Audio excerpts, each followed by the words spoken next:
Es una intervención, se me ha solicitado, sobre la solvencia bancaria como prerequisito para una recuperación vigorosa y sostenida.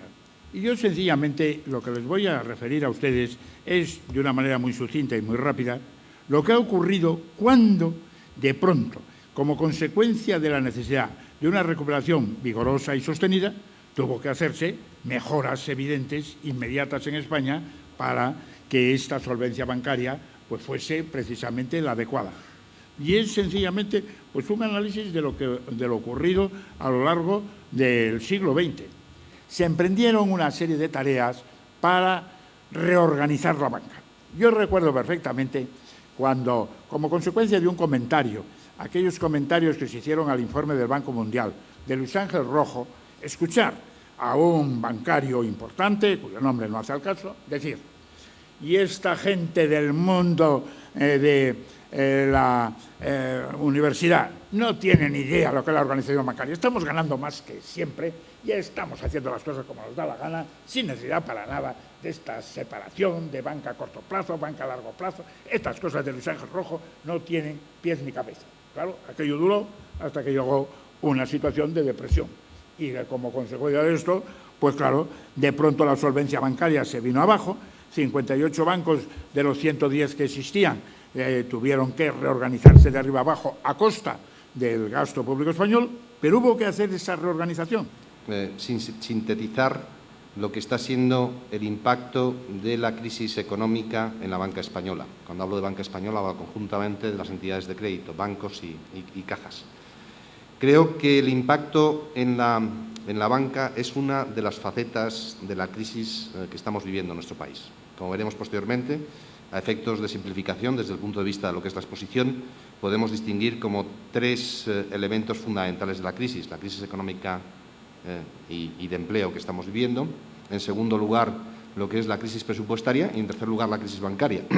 Lógicamente, están todas interrelacionadas, pero a efectos de exposición lo separaré y me centraré fundamentalmente en lo que es la crisis bancaria. Los síntomas fundamentales de esta crisis bancaria, o el origen de esta crisis bancaria, lo tenemos fundamentalmente en unos tipos de interés muy bajos, muy reducidos, que en términos reales son negativos y que llevan a una asunción excesiva de riesgo, llevan a un apalancamiento muy fuerte de las empresas y las familias. Eso se refleja en los balances bancarios, porque los balances bancarios lo único que hacen es recoger la posición deudora o acreedora de las familias y de las empresas en cada una de las economías y, por último, producen burbujas en los precios de los activos, fundamentalmente en los activos inmobiliarios.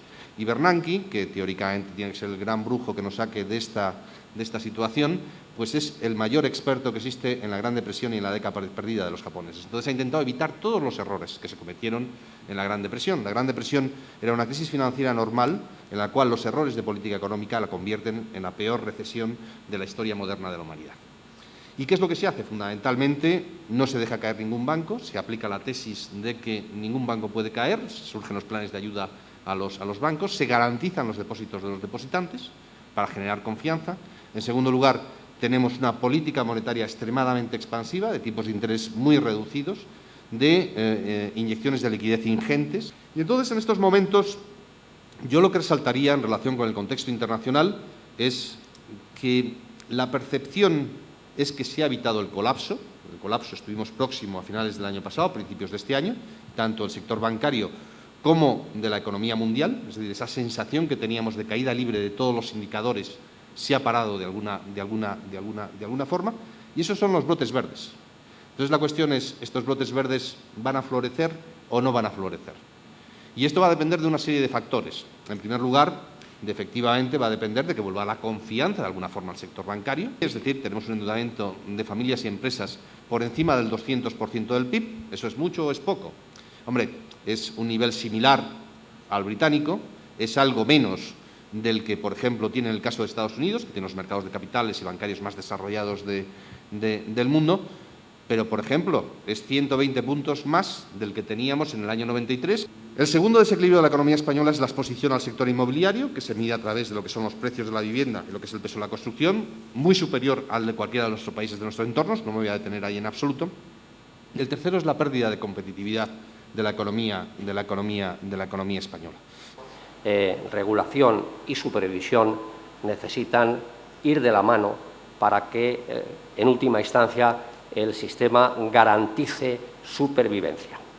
Y lo que ha ocurrido es lo que yo denomino el pinchazo de las tres burbujas: de la burbuja del riesgo, de la burbuja de la insuficiente supervisión y de la burbuja de la confianza.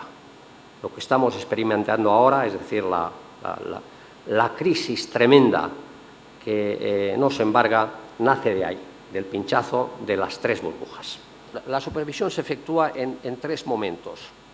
Primero, con un seguimiento a distancia a través de todos los documentos que tienen que enviar pues, bancos, cajas y otro tipo de intermediarios financieros al Banco de España. Una segunda vía son las visitas de inspección, que son unas visitas que suelen durar como mínimo 2 meses y donde lo que se hace es una revisión contable, cómo está el activo, cómo está el pasivo, cuáles son las operaciones fuera de balance. Después se hace un análisis económico-financiero, cómo son los márgenes, cómo son los costes, y una revisión de evaluación de riesgos y de solvencia. Y la tercera también es un seguimiento continuado in situ. El sistema financiero español tiene un serio problema, y tiene un serio problema que no es solo de liquidez, sino de solvencia, ¿no? Yo creo que esto es por donde debíamos de empezar a marcar el tema. Es verdad que tiene unas ventajas tradicionales de las que todos conocemos. Era un sistema relativamente solvente y con niveles de rentabilidad razonables antes de que estallase la crisis propia, la española, no la internacional. Es un sistema, o ha sido un sistema, razonablemente bien regulado y supervisado. Tenemos un animal raro, que se llama las cajas de ahorros, que tiene varias particularidades. La primera es que no sabemos muy bien qué son, ¿no? Porque, y repasemos muy rápidamente. Algunos pensamos que son empresas públicas, y entonces te dicen rápidamente que no son empresas públicas, que no están en manos de los políticos. Y entonces planteas, entonces, ¿qué son? ¿Son ONGs? Tampoco parece que sean ONGs, ¿no? Es decir, parece que tienen, que funcionan con otros criterios, que no se dedican a hacer el bien, sino a hacer negocio bancario, que no es necesariamente el mal, pero no es directamente el bien tampoco, ¿no? Bueno, no son ONGs. ¿Son cooperativas de créditos? Hay una serie de señores que se reúnen y ponen en común para prestarse el mismo. Tampoco son cooperativas de crédito. ¿Son cooperativas de profesionales? O sea, hay una serie de señores muy listos que se ponen de acuerdo para gestionar un negocio. Tampoco son cooperativas de profesionales. ¿Son fundaciones privadas? Algunas. Algunas son fundaciones privadas. Y otras son una cosa muy rara que solo aparece en España, que son esa cosa híbrida que se llaman cajas de ahorros. Pero que tiene una naturaleza clarísima. Que, de hecho, por un extraño azar históricamente mantenido, suele cambiar su presidente y sus gestores cuando cambia el gobierno autonómico de turno. Con el FROB, ¿mejoramos la situación o la empeoramos? Y yo creo que con el FROB hacemos dos cosas, rápidamente. Una, perdemos una oportunidad histórica de afrontar el problema de fondo, que no es otro que la especial naturaleza jurídica de las cajas de ahorros. No va a haber, creo, en mucho tiempo otra oportunidad tan buena, entre comillas, como esta, para, si pensamos que la naturaleza de las cajas es un problema, solucionar el problema.